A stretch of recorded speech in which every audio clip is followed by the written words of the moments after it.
ഈ convincing star വന്നിട്ട് ഞങ്ങളെ കൺവിൻസ് ചെയ്യും. ഞാൻ ചന്നം പിന്നെ വെച്ചിട്ടില്ല, ഞാൻ 3 പേരെ വെച്ചു, 3 പേരെ ഞാൻ കൊന്നു. അല്ല, അവർ പടം കണ്ടിട്ടുണ്ടായിരിക്കൂല്ലേ? എന്തായിരുന്നു അത്? അത് എന്റെ മോനെ, അത് കറക്റ്റ് ശരിക്കുമുള്ള തോക്കാ. അപ്പൊ എനിക്ക് വളരെയധികം സന്തോഷമുണ്ട്. കാരണം ശ്രീ ശങ്കരാചാര്യ യൂണിവേഴ്സിറ്റിയിൽ പഠിക്കാൻ പോയതുപോലെയുള്ള ഒരു വൈബായിരുന്നു.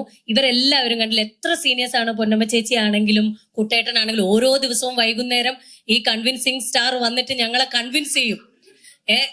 പിന്നെ ദർശനെയും അതുപോലെ തന്നെ വിഷ്ണു അഗസ്ത്യയും അദ്ദേഹം കൺവിൻസ് ചെയ്തിട്ടുണ്ടായിരുന്നു. അവസാന ദിവസം നിങ്ങൾ ഏത് പാതിരാത്രിയിലാണെങ്കിലും എന്ത് പ്രശ്നം ഉണ്ടെങ്കിലും, അത് രാഷ്ട്രീയമായിക്കോട്ടെ, സിനിമയായിക്കോട്ടെ, പോലീസ് കേസ് ആയിക്കോട്ടെ, ഏത് പാതിരാത്രിയിലും എന്നെ വിളിക്കണം.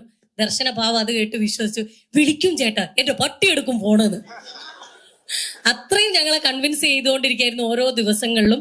പിന്നെ വാണി ചേച്ചി ആയിക്കോട്ടെ, ഉണ്ണിമാങ്കോ ആയിരുന്നു ഞങ്ങളുടെ സ്പൈ വർക്ക് ചെയ്തുകൊണ്ടിരുന്നത്. കാരണം കഥയൊന്നും ഞങ്ങൾക്ക് അത്ര ഇതറിയില്ല. അപ്പൊ പെട്ടെന്ന് അവിടെയൊക്കെ പോയി ഇന്നിങ്ങനെ സംഭവിക്കും, അങ്ങനെ സംഭവിക്കും എന്നൊക്കെ ഞങ്ങൾക്ക് പറഞ്ഞു തന്നത് മാങ്കോ ആണ്.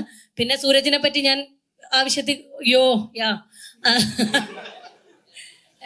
നമ്മളുടെ സ്റ്റാർ വിനീതേട്ടൻ, അദ്ദേഹത്തിന്റെ ഭക്ഷണം നിങ്ങൾ എല്ലാവരും കണ്ടുപഠിക്കേണ്ട ഒന്നാണ്. പച്ചക്കറികൾ മാത്രം, പലതരത്തിലാണ് അദ്ദേഹം ഫുഡ് കഴിക്കുന്നത്. അതുകൊണ്ടാണ് ഈ ഒരു നിത്യ യൗവനം ഷാജഹാൻ ഇപ്പോഴും സൂക്ഷിക്കുന്നത്.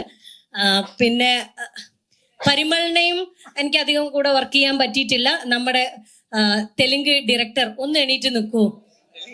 സോറി, കന്നഡ ഡയറക്ടർ നടേഷ് ഹെഗ്ഡെ, അദ്ദേഹം ഒരു വില്ലനായിരുന്നു. അദ്ദേഹത്തിന് പക്ഷെ ടുട്ടുമോൻ വെടിവെച്ച് കൊന്നു. ഒരു മിനിറ്റ്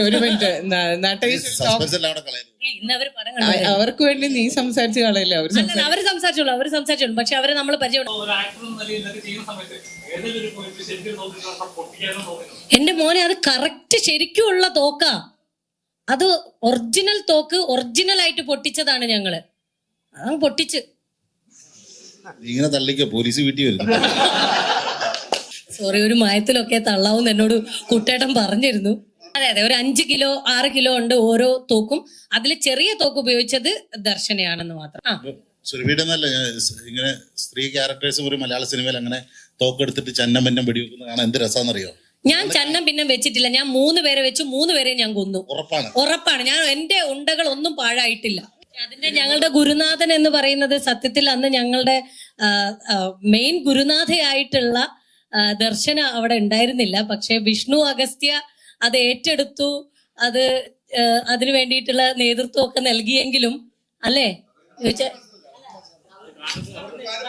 അല്ല, അവർ പടം കണ്ടിട്ടുണ്ടായിരിക്കൂല്ലേ? എന്തായിരുന്നു അത്?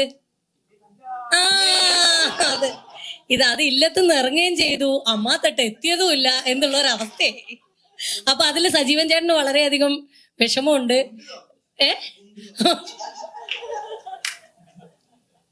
അതെ, അപ്പോ സാരല്ല സജീവൻ ചേട്ടാ, നമുക്കത് ഡിലീറ്റഡ് സീൻസ് എന്ന് പറഞ്ഞിട്ട് ഒരു പീസ് എടുത്ത്